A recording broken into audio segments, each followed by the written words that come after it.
Did you know that knife striptease is a huge Ganesh fanfic trope? Are the writers of the show spending time on an archive of our own? Nice. Hello and welcome back to a new Grishaverse commentary, this time from Shadow and Bone Season 2, namely the Ganesh scene in Episode 6. I will paint the scene as it was teased in December, and if you stay until the end you can see some fun guesses about what was happening in the scene. Spoilers from Season 2 and from the book 6 of Crows and Crooked Kingdom by Leigh Bardugo. And I also warn you that I will talk or show Kaz's backstory, which is quite graphic. So let's see where Inej is at in her journey coming up to this scene. I'd say that on the long term, Inej has had the idea of a relationship with Kaz at the back of her head, half consciously maybe, while doing her job as a crow.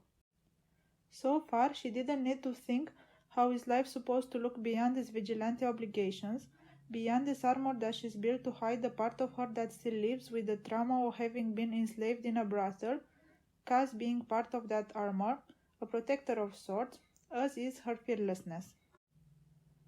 Now that Kaz has swindled Pekka Rollins into relinquishing her indenture, Inej has open road ahead, and the only thing that might keep her back is her smothered wish to discover what there can be between her and Kaz, but she also knows with certainty that she wants relational normality if she is to go down that path. Now, as is the case often when you try to repress something, the subconscious brings it up in dreams. It's not surprising that this hallucination happens at this crossroads for her. Her weight persona has brought her so far, but now where does she go? She knows rationally, but maybe not emotionally, that Kaz, who himself is broken, cannot walk this path with her, and this piece of her armor that is Kaz and her unfulfilled love for him has to stay behind. What I like about this scene is that you can tell right from the start that this Kaz is different from this Kaz, because this one is Inej's wishful thinking of what he was. Now, even if you have not read the Six of Crows duology, if you've seen Kaz's backstory in Season 2, you will have figured out by now that Kaz has a post-traumatic stress disorder and is touch adverse as a result of having been dumped on a pile of bodies with his dead brother during a firepox outbreak.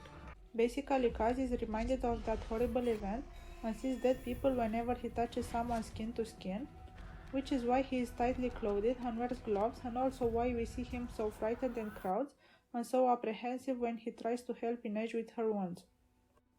Now, because he is both touch adverse and affection starved, Kaz has grown quite spiteful over the years, and he unjustly lashes out on people when something doesn't suit him. He uses violence as a venting mechanism, and also he lives with a great deal of shame, both because of his touch adversity, which he sees as a weakness, and because he blames himself for having survived by using his brother's lifeless body to float back to harbor, which resulted in the body being lost at sea with no hope of retrieving it for a proper funeral. This also reflects in the Crow's motto, No mourners. No funerals. But the point I want to make is that in the wake of his brother's tragedy, Kaz has very low self-esteem, which he hides behind the facade of unhinged ruthlessness, and though this has earned him the reputation of dirty hands and served him to climb the ladder of the barrel, it has also spilled on the relationships with his friends in the form of emotional distance and gratuitous meanness that pushes people away. Before Inej, Kaz would have probably been glad to live like this, but now his feelings won't let him. As a Kaz breaker stan, I asked myself who would Kaz be without his trauma. Not that it's wrong to have it, mind you, Kaz is 100% valid whether traumatized or not, but how much of the rest of who he is results from that trauma? How much of his coldness, of his self-imposed isolation and desire to do damage stems from his PTSD? On a more specific note, I have asked myself how would have Ganesh looked if he wasn't touch adverse? When would have something happened between them? I even asked that of my Instagram followers, and here are the results that I've got. Most people said that something would have happened in the bathroom scene, but given how the Ganesh interactions of Six of Crows are set out, I think it would have happened much sooner. Granted, in Six of Crows, Kaz has a moment of epiphany when Inej asks him what does he want, and his mind immediately answers, "You, Inej, you." And this moment happens right after he thought he would lose her because she nearly died defending the crows in the dock ambush. But let's remember that up to this point, Kaz hasn't even taken in consideration the possibility of a relationship because he knows he can't have it. But if he weren't touch adverse, we know for sure that he would have attempted to be with Imogen 3 years prior to Six of Crows, and if he wasn't still with her when Inej came into his life, he would have been open to some form of relationship by mere fact that nothing prevented him. Now, of course, it would have also been up to Inej whether something could happen between them or not, but seeing how hard Inej was crushing on him at the beginning of Six of Crows, if Kaz was more open and intentional about their relationship, she would either have been interested or have a very hard time repressing her desires. Just imagine Kaz being intentionally seductive. Who could say no to that, right? Inej even dreams of this possibility when she sees him on the dock, dressed as a sailor, this alternate universe Kaz. So back to my rhetorical question. What would happen if you put pre-canon Kaz and Inej together in a room and Kaz was not touch adverse? This seems to mirror what the show producers are asking in the hallucination scene, and it just shows how much of fans they are when they think so much like fans.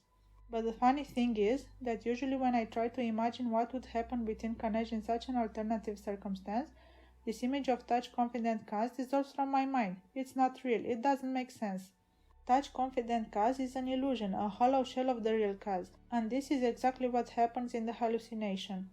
Inej can tell this is fake by mere fact that this confident Kaz does not exist. She cannot trust this impostor, she cannot trust what the poison does to her, because the real Kaz is frightened, and he is trustworthy because he has a reason to be frightened, and still he attempts to overcome his fear, as opposed to this shallow Kaz that has appeared in this hallucination as if to trick her to go along with it, let the poison do its job. It's interesting that Inej doesn't let herself get carried away by the fantasy. People who experience crushes know that indulging in fantasies with your crush is something that you want to do in the absence of the real thing.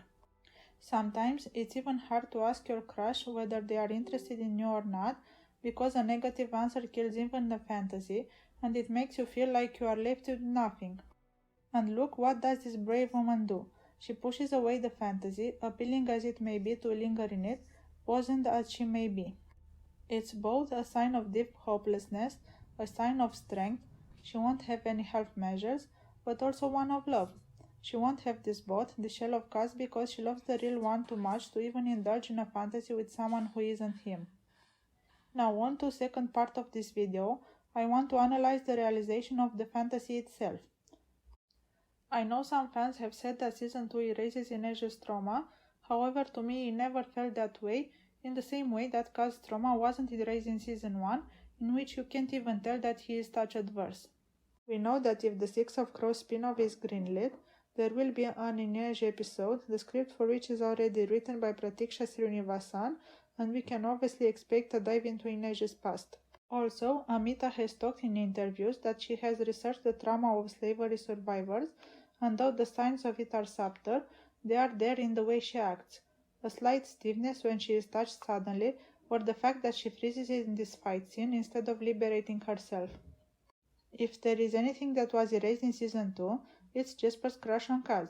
No, not the fact that he is bi. But that's a tale for another video, but the character's past are all there, even if in a subtle way in the case of Inej.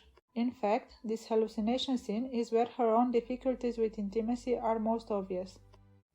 Let's see how a kiss between two people that don't have any intimacy-related trauma looks. And now, look at this Kanej near kiss. Quite a difference, isn't it? Look how sudden this is compared to how much time there is inside this scene. Time to adjust, time that gives Inej confidence, promise that it's fine and her difficulties are respected. Look how, even after having said yes, she is still a little stiff, how she has to break this moment when she decides to lean towards him, how she looks at him in order to feel safe, and now tell me, does this feel to you that her trauma is erased? In the books, we don't know exactly how far her trauma goes, but we do know, for example, that she flinched the first time that Nina hugged her, probably because Tante Helene was either sweet or abusive when doing the same. But the way Inej talks about this remnant of her past tells me that after Nina hugged her the first time, Inej acknowledged her fear, but also the fact that Nina's affection is positive, maybe therapeutic even, and after that she was able to have physical contact without fear, because she knew what to expect and that she was not in danger of being pinched or slapped. In fact, when everyone rushes to group hug her when she returns to the Crozet Black Veil, there is no mention of fear, and then she is the one to hug Wylan. So, on the one hand, we know that by Crooked Kingdom time, Inej has relearned to have friendly physical contact, but on the other hand, with men, her fear is a little more specific. Inej mentions in the books that she has the tendency to vanish when Jasper casually holds her by the waist or when a boy smiles at her on the street. Also, she herself doesn't know how far this tendency to vanish goes, because she wonders whether she could fall apart like a doll that can never be whole if Kaz came to her and kissed her when they were coming back from Fjerda on board of the Ferroland. However, in the bathroom scene, when Kaz awaits her consent before kissing her neck, she retains positive memories after that, which she contemplates twice. All this sounds to me like her trauma poses most of the problems when she is surprised with sudden contact or with unsolicited interest, but she can hold her own when she knows what is going to happen, she consents and has time to prepare herself. Which is exactly what is happening in the hallucination.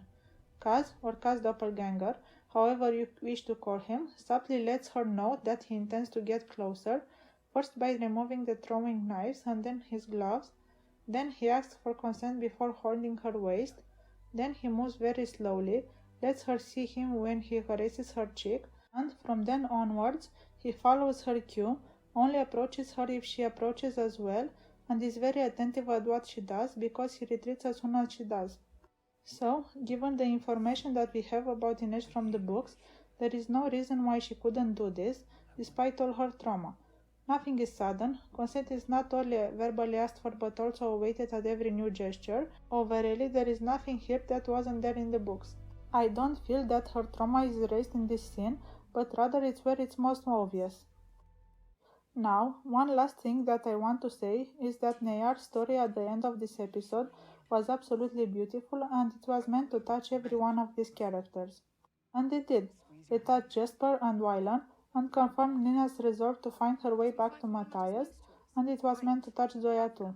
Even Kaz, who hasn't let himself even think about a possible relationship considering his trauma, has gained hope after being pulled out from his nightmarish hallucination by Inej and after listening to Neyar's story, but the surprising fact is that this story did not touch Inej.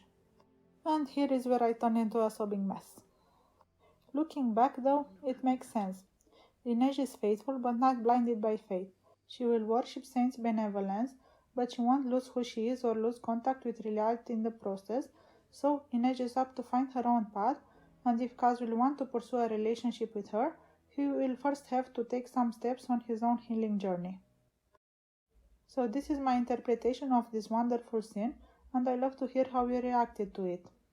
Also, like and subscribe and I'll make more for you, but until next time you can check out some cool merch with this art on it in my Redbubble shop. Link in the description. See you soon. Bye!